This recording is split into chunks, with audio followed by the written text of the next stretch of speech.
My dear community, now the moment you've all been waiting for without even knowing what that moment would be.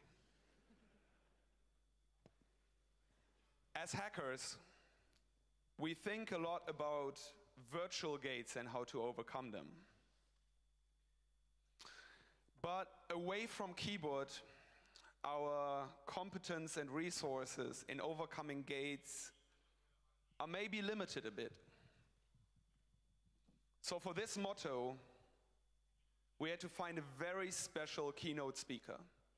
Somebody with experience of overcoming physical gates, or borders, as some people call them.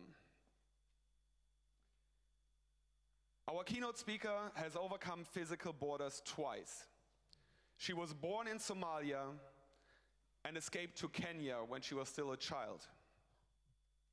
And just recently, she escaped Kenya to search refuge here in Germany. She hates the term refugee. Instead, she prefers the term newcomer. She worked with international humanitarian organizations in the Dadaab refugee camp in Kenya.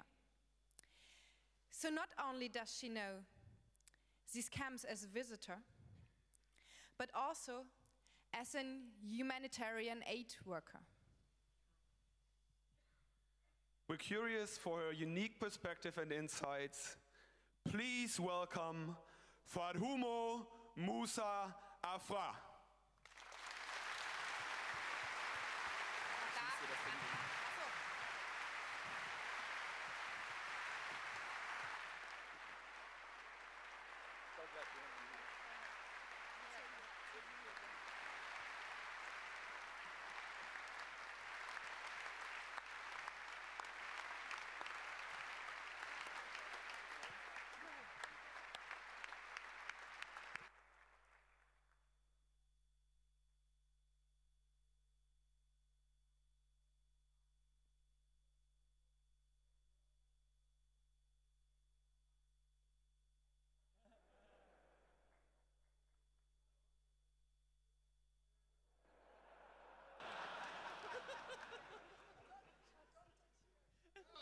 I won't. You have to take that microphone, please. Oh, what's going on? For 1 hour this. Okay. I'm not used to this. Anyway, I'm friend more with this. But when I get tired, I hope I will keep it somewhere. Thank you so much, dear Linus and the beautiful Karina, for this beautiful introduction. I have no words to say. I remember when Linus wrote me this long email and asking me, we would love to have you here. And I was like, what is Chaos Computer Club? I just gave him a call after I received the mail from him. And he was like, you will understand for now, you don't know, but can we please meet and discuss this? And I was like, in the field of IT that I don't know anything about, the only thing I know about it is the basic use of my laptop, which is a compulsory thing to do because of the world we are right now.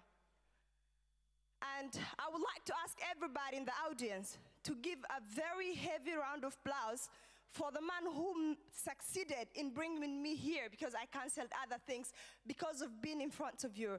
Thank you so much to Linus and the angels. Can we give a round of applause?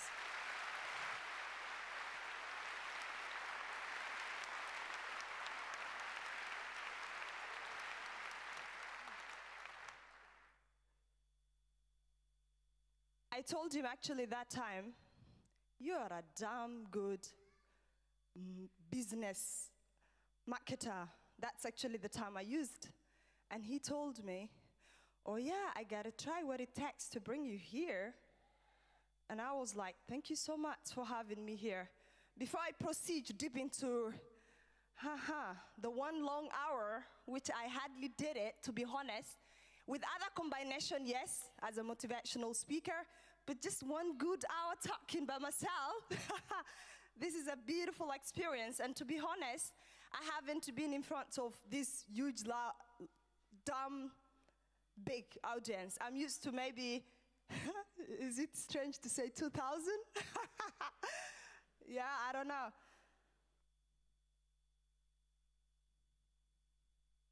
I'm just so grateful, feel so honored, humbled to have me here, and the majority of you being hackers. I don't know what hacker means, but somehow I understand what it means after the long discussion and several meetings that I had with my dear Linus. I don't know, sometimes I pronounce the German names wrongly, don't get me wrong. Like, I remember Karina telling me, the English-speaking people and other people have a problem with my name, the way it's pronounced. And I was like, okay, how do they pronounce? Karina. And I said, I know that. Karina. I have the German typical R with me. I'm just very short here in Deutschland, like 1 year and 8 months. Soon graduate into 2 complete years. Und mein Deutsch ist kaputt, aber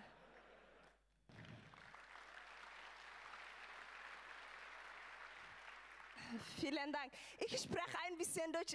Ich bin in die Schule 3 Monate, aber ich verstehe nicht so gut Deutsch. Warum?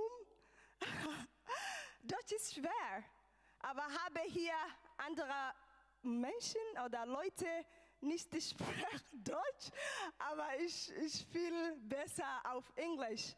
Did you understand my Dutch from that practice? Thank you. I gotta practice my Dutch wherever I go in public, otherwise I will stay forgotten in my language, because I consider it my language right now, because I belong to this community. I'm a German. Some people will ask me, you're a German? You understand, obviously, when you tell somebody, I'm a German in this. You understand what I mean? I don't have to explain. I don't have to explain in detail. And like, I remember one guy told me, hey, how are you? I met him in an event, and I said, cool. And he said, what's your name? And I said, my name is Fadumo. And he said, where do you come from? I told him from a human world. And he said, huh? Human world? Thank you. What did you expect me to give you as an answer? And he said, yeah, well, I don't know. This is a typical question as Germans we ask every time. And I asked him, don't behave like the Germans behave. Behave as who you are. Don't bring me like I'm a German, I'm a Somali, I'm this and that. I don't believe in that. I believe in an individual choice, an individual decision, and an individual mind follow-up. That's what I believe in. Don't follow what others say because they say it, or you found it there. Be creative and find a way to change things. And how we do it is within us.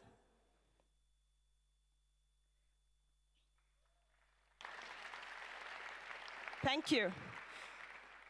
Going directly to the concept today, gated community, I want to be honest with you.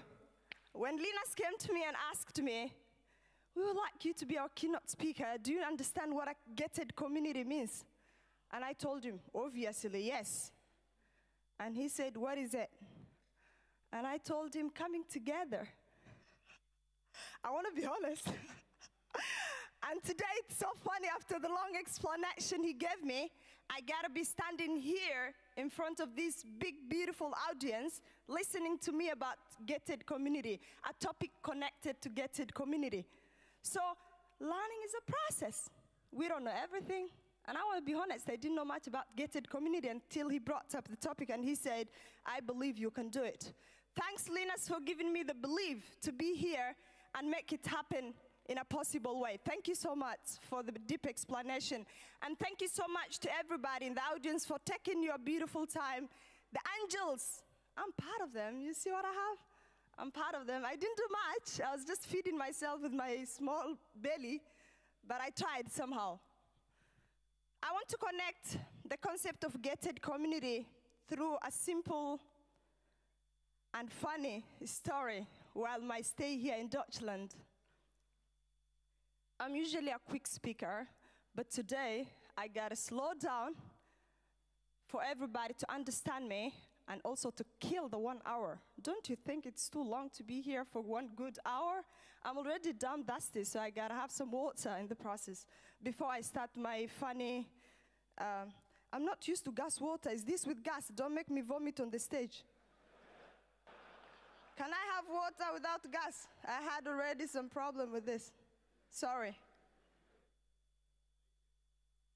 I can't take this. Sorry. I can't shake it. Shake it yourself. So going to this funny story about Deutschland, what a beautiful children that I worked with. This will be part of my deeper story later. I taught at German school as an English assistant teacher because I was not a professional, I was not a professional English teacher, neither do I have any experience in teaching, but I just wanted to contribute and give something back to the German community since they were trying their best to give us something, you know? And I went out, I remember, to our manager and asking her, which I will go back to this story later in deep.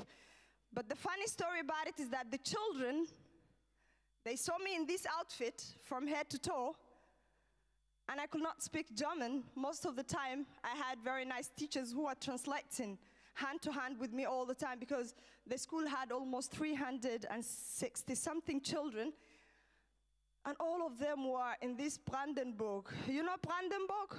The beautiful Brandenburg. Most of them were blonde. And then one of the child told me, Frau Fadumo. I said, yes, bitte. Thank you so, so much. I honestly appreciate it. Thank you so much. You got a blouse for the man who feeds the poor people. Thanks. Thanks. So this child asked me, the children were wondering all the time, because of how I'm covered, if I have ears. They were doubting if I have hair. You know that, like the normal human functionings. And then these children all the time busy touching me if I'm really a human everywhere, you know? Another problem was this dark skin color.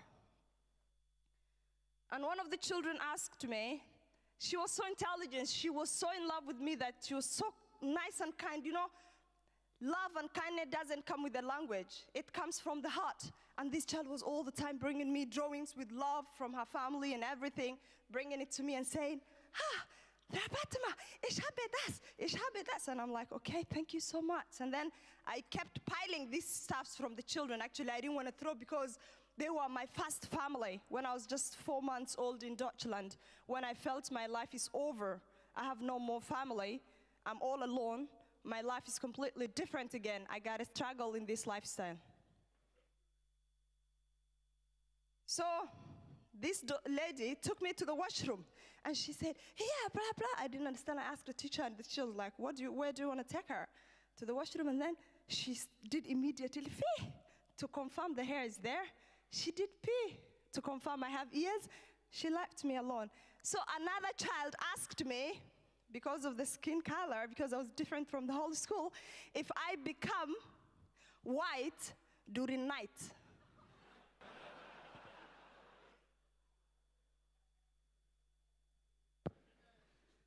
And I said, come again?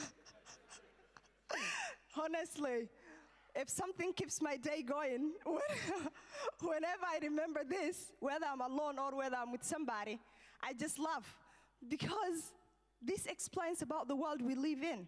And the answer I gave the child was, I'm black always. That's, and then they were concerned why here is different from here. To go to the point, this is apparent failure. And this is the meaning of a gated community. As a parent, it's upon our responsibility to educate our children about what kind of world we live in. Educate them about everything. Thank you. Thank you so much. I don't think these children will be so busy about all of this if the parent would have given them the proper education they needed by just showing them at least something about it, like we exist in a world of diverse communities in terms of color, in terms of eyes appearance, in terms of height, in terms of everything. So I hope from there those children have learned something. I never hold any grudge against innocent children. They're so beautiful, so kind. They're just curious, you know, when they're growing up. They're so beautiful. I'm hoping to have 5 kids soon. And hopefully it will be a beautiful. I want to have my own choir, my own community in my own house. But yeah, we will wait for these 5 kids hopefully one day. And that was the story about the children. And now in connection with gated community, like I said previously, I don't want to do a lot of repetition. Let us stand up for change. Let us stand up for information. Let us stand up for connecting each other to the reality. Let us inform each other what's there. Find a way to communicate. Find a way to open these gates. And how you open these gates, everybody has the key in their own hand, in their own mind, however you describe it. It's a responsibility that is within each and every individual within us. I remember educating my mom because I grew up, as you can see, the description from me, a religious family. And I'm not doing this because they forced me to, but this is me, what I wanted to. Just to have a point of clear understanding about what I'm explaining. My mom, I remember educating her every time, Mommy, because I had a lot of friends when I was in the university who were Christians. And I used to tell my mom, we gotta open our arms for everybody. She was so kind and generous, definitely. But there are these kind of levels of helping each other that we need to. And failure to do that, nobody else will. We have to respect each other, regardless of who we are. Personally, I don't care about stupid color. This plays no role in my world whatsoever. I don't care about this. This is an individual belief. That's up to you. I don't discriminate people against their social status. I believe in a world of respect. I believe in a world belonging to people with respect and peace. And that's all I go for. No more, no less. Just respect the person based on their heart. That's what I go for. As long as you can respect me and we can understand each other, what else do I look for more? Absolutely nothing. I just respect you of who you are, the good respect and connections we have, and that's all I go for. The rest is bullshit.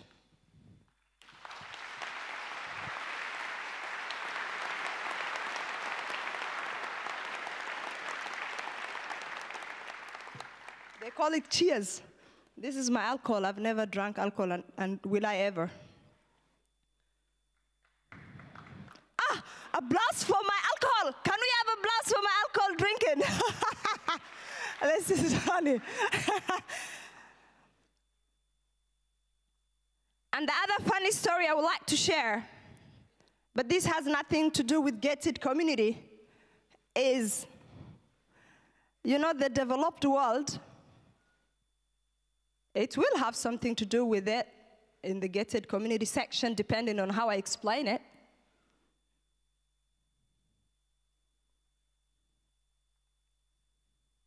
When I was new in Deutschland, where I come from, there are no trains. I'm not used to trains, honestly. I'm used to planes. Very easy. Yes, but trains, no.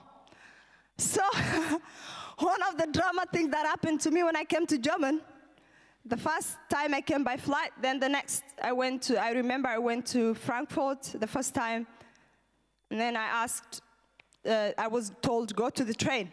Now the problem was, I see this long train. This has nothing to do with education. No matter how you're educated, some things don't need too much education, but needs to be used to that. So I remember going to the train. The first train left me because I didn't know how to open. And I was a newcomer. Don't call us refugees, a point of correction. Call me by my name. If that's not enough, call me any other more beautiful name. Choose, I don't restrict. I believe in a world of freedom. But as long as it's beautiful, not insulting, then I give you the freedom. So the first train left me. So I had to stand there in this cold. Luckily enough, I got help from a woman that I even didn't know. But God knows what was going in my heart. I thought because I had a bad information about Deutschland, until I discovered slowly by myself that don't listen to what others say, listen to your heart. I went with this woman, she saved me. We will come back to this bigger story later. So what did I have to do to open the next train, which will be coming in 40 minutes? I stood there trying to calculate. And I didn't want to look ignorant, you know. This is the worst thing. You better ask than pretending to know something and you don't know. This is the worst thing a human being should ever do. So I stood there. I said, next time when the train comes, because I was in the end, and then I came in the middle where there are some people, so that I stand next to the people. When they open, I go in with them. I look where they open, and then I stand behind them, and then I get in there. Otherwise, I would have been in a shame, left again by the second train. So educating yourself in a culture, in a very developed country that you don't know is a big risk, and it's a big challenge. Anyway, the second train did not leave me because I followed the followers. And she got in, another person, there was an old man. I was so kind to give him away because I got to get in anyway. So I got in. I was safe. The next step, using the toilet. How the hell do I use the toilet? I want to be honest. I don't want to hide anything. I got in the toilet. I saw a woman coming up. I got in. And these toilets were automatic toilets. And I got stuck there for 25 minutes. I tried to open, it doesn't open. I tried to open. The next time I did a mistake, touching the alarm. I was like, what the hell is police coming? Anyway, they helped me while I sweated too much, thinking my life is, what the hell is going on? Where am I? I didn't know, honestly, and this was so hard for me. So, in connections to this, what I want to say is, please give information to the newcomers when they are coming. Try to sacrifice a little bit of your time. It's similar to you guys when you come to Africa. We have these beautiful toilets that inside, whatever you put from behind inside, you will see it. So if you go to these big halls and sit there, you'll be shocked as well. Like, I might die inside. The toilet is looking at me. This is the reality. That's where we are from. Can we give the beautiful toilets in Africa a big blouse?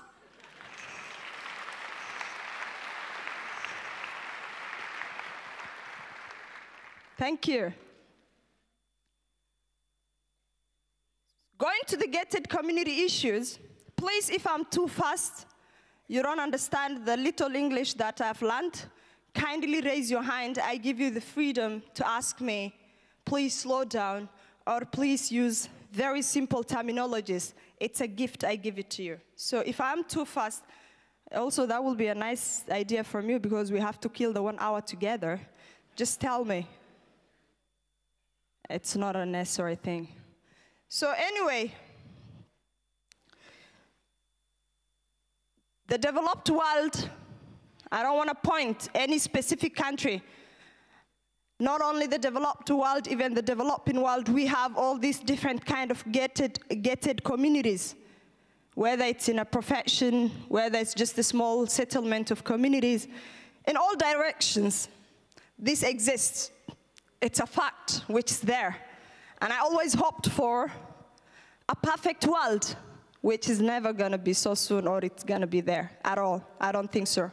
We will always dream of this perfect world, which there is no killing, no war, no disrespect, no racism or whatever. But this will be a long journey, and the journey belongs to all of us.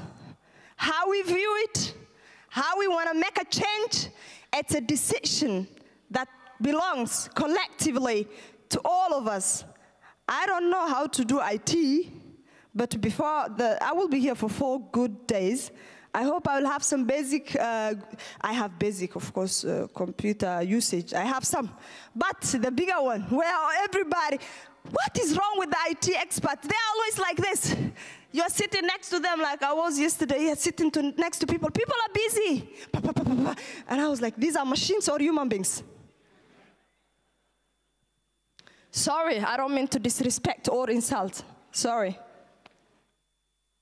But you gotta raise your head a bit up and see the next person sitting. Some people were looking at me very strangely, wondering, what kind of a hacker is this woman? Honestly, I had a lot of looks like this, and then I was asking people next to me, what's going on? Is there something wrong with me? Check me out. And he was like, you're perfectly fine. Maybe these are hackers. They have never seen a hacker like you. And I said, the world is changing. I gotta be one day.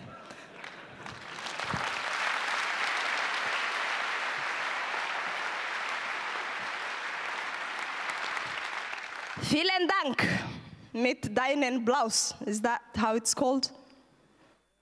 Is that correct, the German way? Vielen Dank mit deine. You said this. This means wrong. Huh? Für? Oh, that's a typical German. Say für Ohren. That is the normal art. Für Ohren. That's a complicated German term. Anyway, thank you so much. Now, I want to go. Next is coming up is my personal story in connection with the gated community. I'm sure you received this surprise well-connected, a newcomer in front of you and explaining how gated community affects us.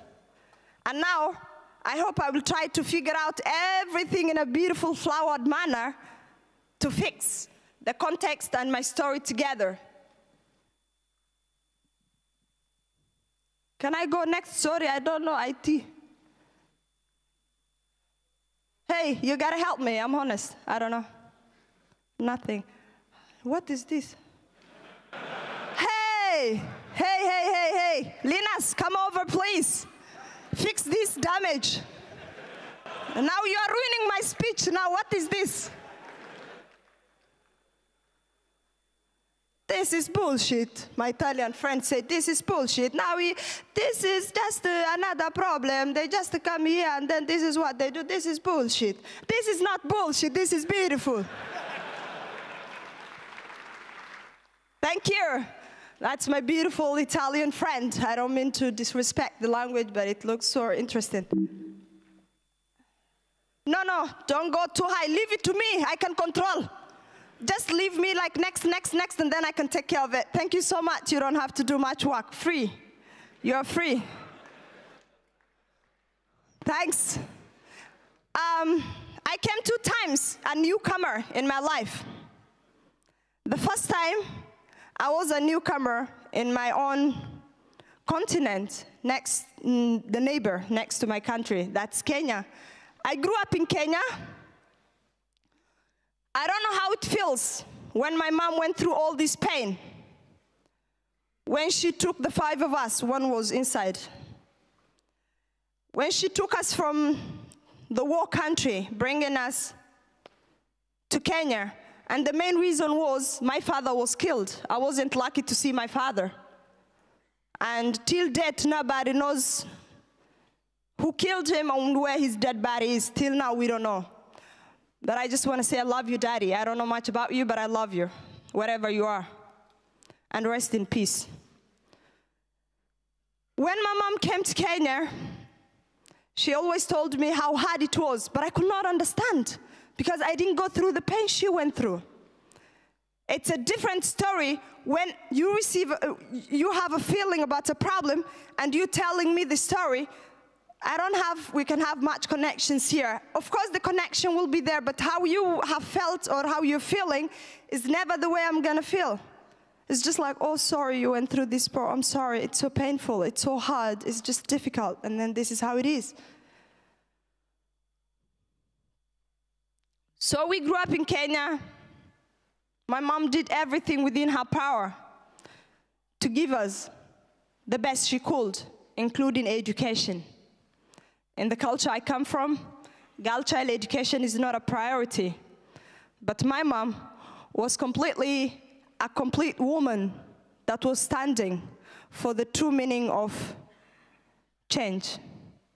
I had the same benefit and equal respect to my brothers, and thanks to my lovely uncle who also paid my high school fees and everything, because mom could not raise all of us with all of this money, because where I come from in Kenya is not similar here where education is for free.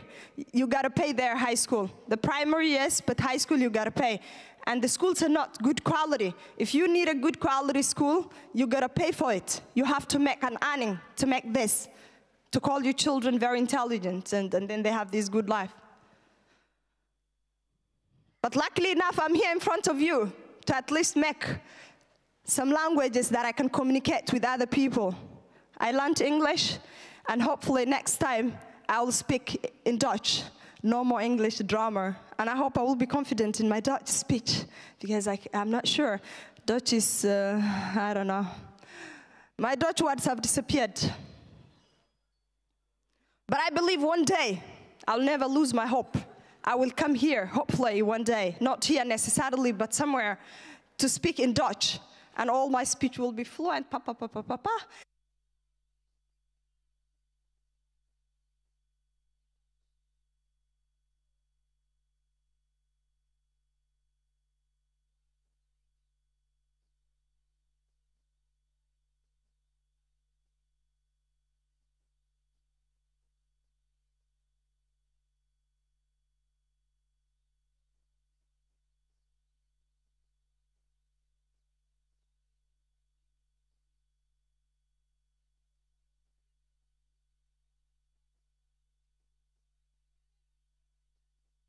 And what happened? Either police flies you into the jail, or you pay, or give me your documents. And it's not a good, easy life when you're in a different country. You gotta accept all the challenges that you go through. Stand for it, earn it, move forward, find a way to help yourself and the others. And then one day, you gotta be flying somewhere and be happy, at least try to be happy. So my mom went through all of these problems, and I went to school there, everything, and I worked in a place called Dadaab. Can you identify me from those photos? You can see somewhere, I'm somewhere. I worked, like they said before in the introduction, with different humanitarian international organizations, one of it being Save the Children International, others being Terdes Homes. I also worked in Somalia, but for a short time, because I wanted to see what it feels like to go back home and see my own country. But I don't believe in an own country things. I believe in a world of no border. Get that one right.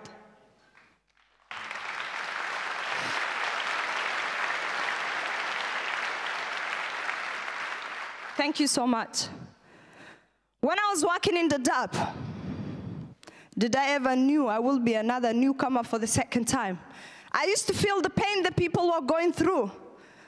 All the damages, I could see that. And when I was new working there, I hardly ate lunch, because you have these big UN security staffs and lunch and everything is there. But I could never comfort myself and eat properly, because I could always see mothers who lost their children on the way. She had 6 children, for example, 2 or 3 died on the way, and she has to move on with her life. And that life was so hard, and I chose to work in the field of child protection. The way I say it, some people don't understand. Child protection. Here, you don't know much about it because the government takes care of it, but this is one of the biggest refugee camps in the world, Dadaab refugee camp. And I'm happy I remember this memory, and I kept it with me, because I was not so much into making the children play with them or this, but I was more of a case manager. But this was the Universal Children's Day. And I was like, I just wanted to make them happy, and it happened. I have this memory with me still. Can we give a blast for these beautiful kids?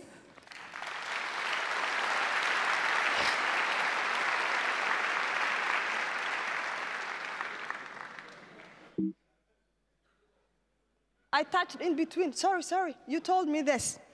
You told me don't touch. You know, I told him the first time he gave me this, you gotta show me how to use this. Are you stupid or something? And he said, no, just use it. And then the first time I did it, he said, you see? You said, I know it. Why did you do the mistake? And this is how it goes back to the memory of exams. You say this exam was so easy, and then you fail. The point you expected is not there because we just take things so easy. So I will not take next time things for easy. I got to be careful. And this was still part of the DAP. Damn, what's up? Your computer is virus. I have a beautiful laptop there. Get mine. Okay, good. Thank you. And these beautiful ladies there, we were doing a lot of different work with children. I was more in the case management and dealing with child abuse, neglect, exploitation, and violence. There are a lot of children who are sexually abused. And you gotta stand there for them. Take them through the process because the parents are psychologically traumatized. They have no energy at all whatsoever to do anything. And this is what's called girl-child empowerment. I tried from my own level with my colleagues and everybody to help the girls speak out and say something. Because if their voice is not heard, nobody will make them raise their voice. Because voice is power. Voice is the key change to everything. And these girls were always shy. I remember them putting, you see her hand was already ready there. They do this. My cloth is far. Yeah, they're so shy and they can't say much. And it's not their fault. It's what's called culture setup. This is how we were brought up. As a woman, this is how you behave. But I disagree. Everybody should be equal. Everybody should have equal freedom of speech, of saying whatever they feel like, letting it out, respected, be part of their change process, because these are expected to be the leaders of tomorrow, today.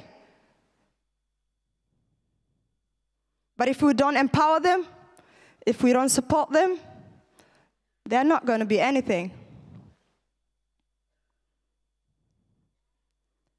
It's hardly to see, from the culture I come from, women standing in front of the majority dominant men here, hackers and women, and speak to them. It's something rare, because this is not how we are brought up. You gotta be shy sitting somewhere, not speaking here like notorious. This is not a good woman. Standing in front of men and talking, you're not a good woman. This is what it is. But I said a good woman should be standing in front of people and speaking out.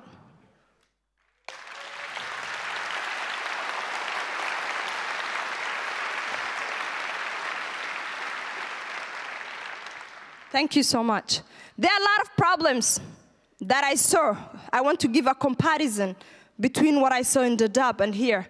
But sometimes it's hard to give the comparison because I was working there, earning my own money and doing my own stuff. But now here I'm the opposite. Somebody has to work for me and help me. But generally, some of the key problems that were there in the DAB refugee camp, education. Education was a key problem. Girl child education was a key problem as well. There were schools, there were over 40 international humanitarian organizations, and some of them were responsible for education. But you know, they can't do everything if they don't have support from the government. And there was a lot of poor educational infrastructure. There was no clear support in terms of education. There were no classrooms. There were not enough teachers. The resources was completely not enough. And these people, there was restrictions of freedom. People could not cross the normal way to go to the cities or other part of Kenya. They were restricted in that Dadaab zone. So if you want to go out of Dadaab, you got to ask for permission. Go to the UNHCR, ask for permission to go out and state why you want to go there outside of this camp. So it was not easy. It's similar to here, some months ago in our country here. We were not allowed to travel out of, I come from the beautiful Brandenburg. You're not allowed to travel outside Brandenburg. But thanks so much to the leaders now. They're making a change, and they're trying something. At least it's not perfect, but they are trying. Can we give a round of applause to our leaders who are at least trying? I like to appreciate those who are even trying. Can we give applause, please?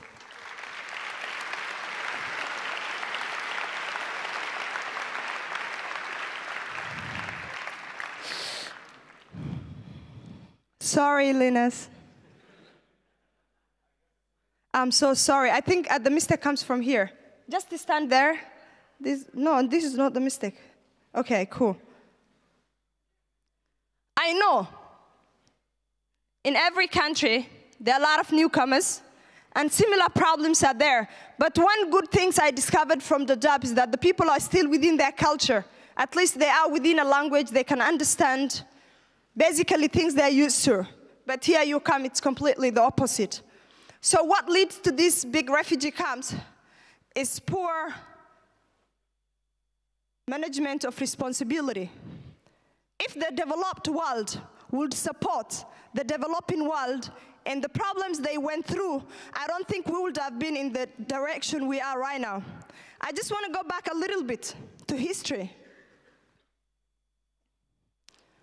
When colonization was happening in this developing world, no person was asked why they came to those countries. Nobody asked them permission to get in. They didn't ask anybody permission to get in. Now my big question is, now that we need the help of the developed world, why are we being called illegals, number one? Why are we called, you need to come in with a permission? Why the permission on us, and you never asked for permissions before, ever? Why?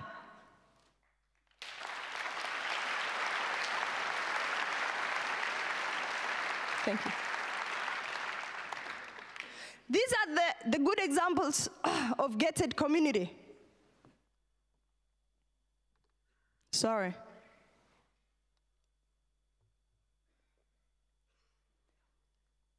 If leaders would forget about the past, because what your parents or your leaders did in the past, you don't have to do and repeat the same mistake. You need to correct that mistake and make a difference.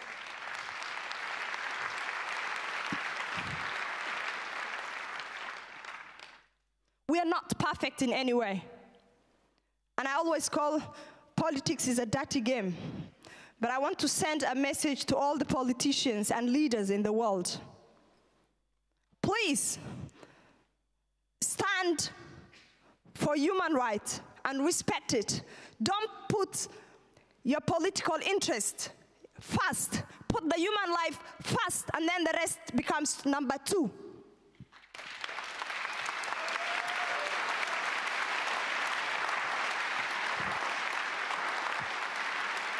Thank you. I love this woman called Claudia Roth. I had a panel discussions once with her in Republica, and I loved her approach. She's at least a very mentoring woman. She's a role model to me.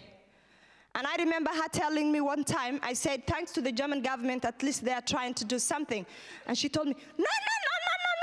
And I was like, what? Don't say thank you. What for?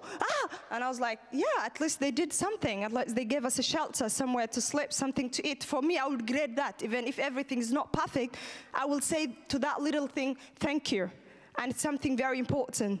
But thanks to Claudia Roth and her team, they're really trying to do a beautiful job. And the rest of the leaders, whatever they are, not only them, but everyone who's doing a nice job. So that was the life in Dadaab. It's very tough and hard. I came to Germany, and I was in Eisenhüttenstadt the first time, and life is so hard and horrible. Life is so hard and horrible. I can tell you here all of this in words, but believe me, you can never understand unless you are in that situation yourself. You cannot understand. The rest is just a story. You'll just say, okay, oh, sorry, it's a painful part, oh, sorry, yeah. I understand. No, you're lying. You're not understanding. Be in that condition, and then you got to tell me what it is. There's a lot of health problems. The people are overcrowded. There are a lot of outbreak of diseases at different times.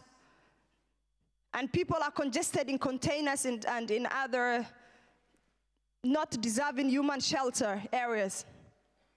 I understand them on one side, but on one side I refuse to understand them. I mean, this is a very well-developed countries.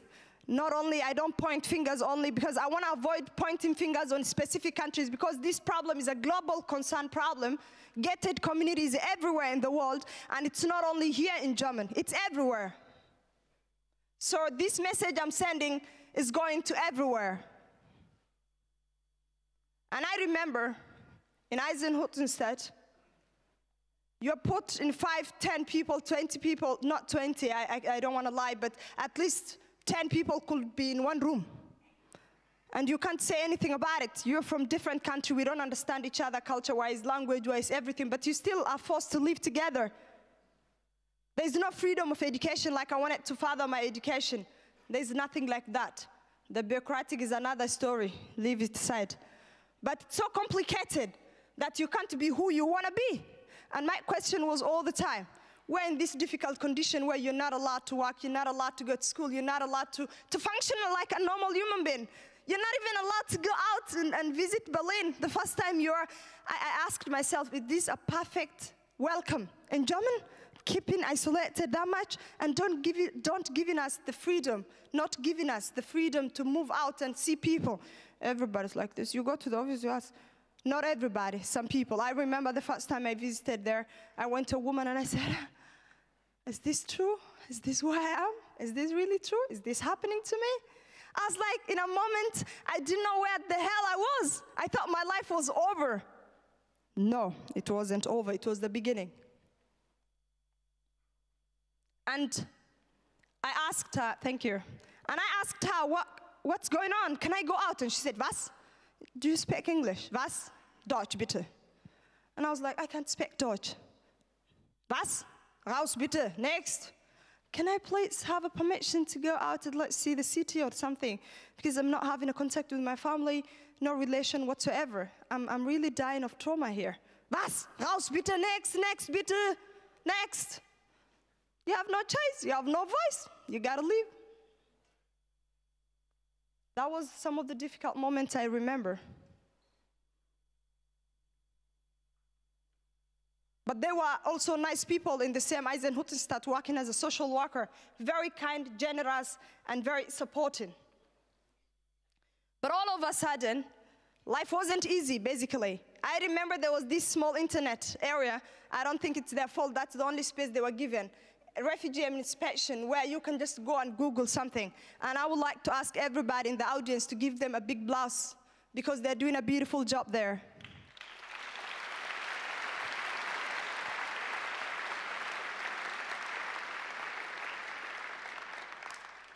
Thanks. So the life in Eisenhüttenstadt was completely a very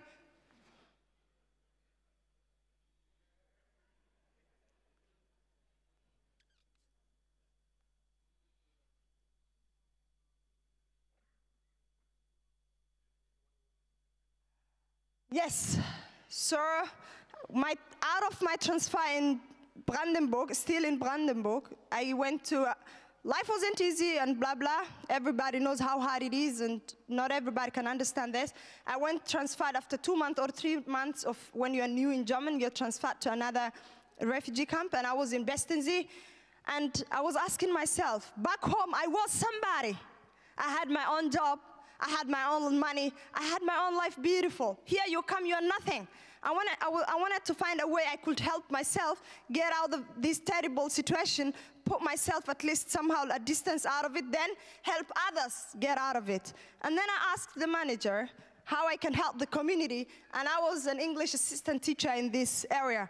The beautiful teachers were very supportive. Many of them could not speak English, but the beautiful heart was there. So kind, so generous, very supporting and loving. I could not ask more. They were so kind and nice. Can we give them a big round of applause to my beautiful teachers, if you don't mind?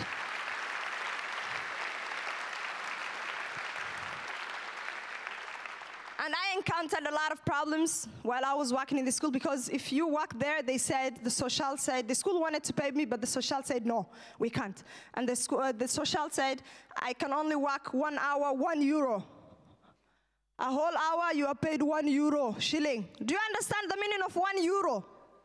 Can somebody give me €1? Each one of you give me €1, and then we see how much it is. So this was, but they made it a difference, and they said, we want to have you and do everything possible within our power to support you, because you are supporting us. Because I wanted to do something useful with my life, because in the refugee camps, all that we do is either drink, fight. It's not our choice. That's where we are put in. We're so much isolated outside of the refugee, outside of the community. The community is completely gated, and then we are put in a very complete isolation situation. We need to stand up together and make a difference by breaking this gated community. Each and every individual of us, we have to, and find a way to.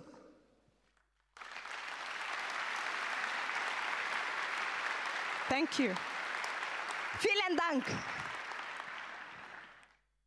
And then, while I was in Bestensee, this place is called Bestensee, some of you might come from here, I don't know. I was also part of a sport club, because I love sports. And I remember them giving me, no. I'm sometimes clown, so that's why I sometimes behave like this. This was a beautiful picture from their t-shirt and their sports clothes they bought me. And you are nobody, you have nobody, but somebody's there for you, loving you, supporting you, and doing everything for you. I was so lucky. And I wanted to do something for the community. And I was like, what can I do to help people? And the children I used to love, wherever they are in the world. And these are some of the things, thank you. These are some of the things I was trying to do just to escape from stress. I didn't want to drink, I didn't want to do bad things, I just want to progress with my life. And these are some of the things I tried to do. So, please let us get used to the name newcomers, not refugees. And these were my beautiful communities. I was doing tours in the whole of Germany. And if you want to invite me in some of the cities I have never seen, do that and give me one bread. And I'm basically a motivational speaker, and I've been going to different places, talking to the people and trying to give them some hope together with the supporters. There are a lot of nice people in Deutschland, for example. I can talk about Germany, not elsewhere. There are a lot of nice people who want to do something, but they don't know how. So I don't like to generalize. And for those of us who are defined as racist, I don't believe in the word racism. I think it's about lack of information. When people understand who we are, where we come from, and what problems we went through, I think they will be kind, nice, and generous to understand us and support us. So if we continue, those people who discriminate us and then we discriminate them, I don't think we are going anywhere. The best way, if a killer kills and then you kill, this is not the best way to move forward. It's about trying to figure out how best can we try to make both sides together. And I'm doing a program called United Action. And the idea behind is visiting refugee camps, creating events, bringing the community and the newcomers together, because I don't want to only say supporters, newcomers. There are people in the community who are vulnerable, who are poor, and they need help. And that's the reason why they don't want us. They feel jealous, and it's their right. I mean, they're human beings. They're not perfect.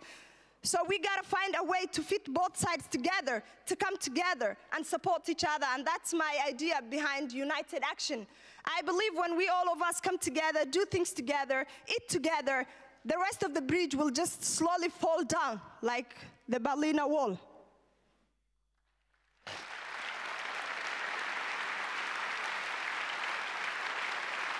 Thank you.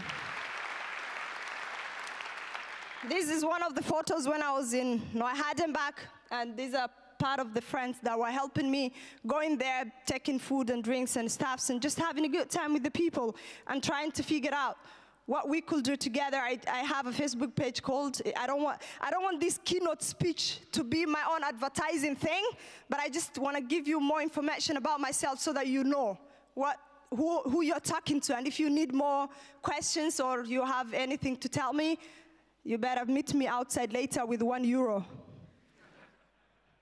Joking, don't give me any cent. And these are still some of the events, and I love being happy. I mean, happiness is my family, and hope is my family. Without losing hope and happiness, we can be somewhere. And this was still not hiding back with the team, and we are doing a wonderful, amazing thing. This was a group I've been supporting, and they won some awards. And this is my beautiful visit to the beautiful German parliament with my Coca-Cola. Please stand for change. Please call us our names or any other beautiful name or our personal names. And we gotta find a way to figure out how best we can call each other. We don't have to call ourselves refugees anymore, because this word has been used in the wrong way. We are meant to be very vulnerable. We are meant to be nothing. We are somebody just like any one of you. We only lost our home and family. We are human beings just like any one of you. We can do something. Don't look at the word. Look at us as a human being, as a person, as somebody in a capable position to do something. Don't you believe we are human beings? Then get rid of this name.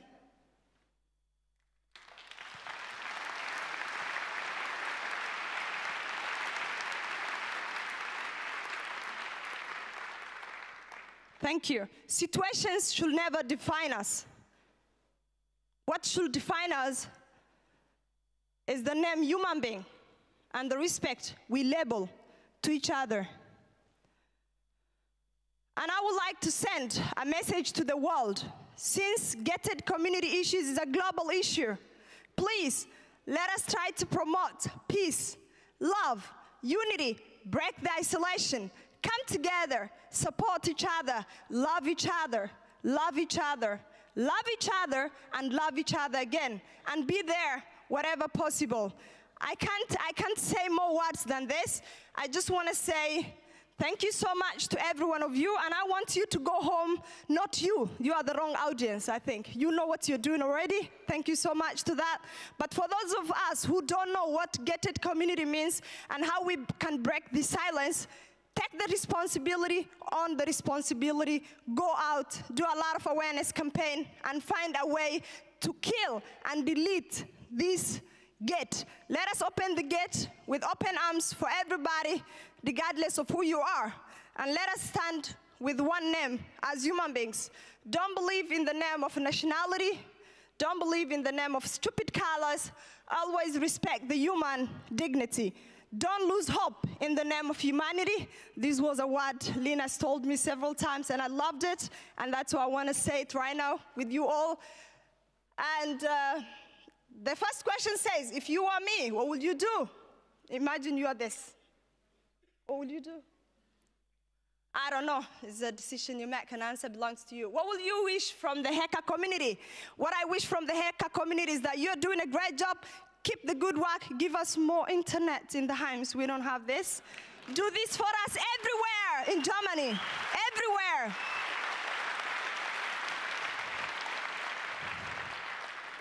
Please visit all the refugee camps next to you, wherever you live. Find a way you can make a difference by helping these camps. And some of the excuse the politicians use why they don't give internet to us is they said we might watch porno. Woohoo! What a stupid excuse! Shame! Shame, shame, shame, shame, shame. Thank you so much, everybody. I will be here for 4 days. I will be having 2 workshops, and if you are interested more, kindly let us make together, and love you so much. And I hope everybody enjoyed this speech. And no more words to say. Just say again thank you, and thank you to the angels. Thanks to all the people who are trying to do this beautiful Congress successful. Stay peace, and I want to be the first person. I don't know if I'm the first person. I want to say Happy New Year. Maybe we don't know each other, and we hopefully will meet again. Happy New Year to all of you.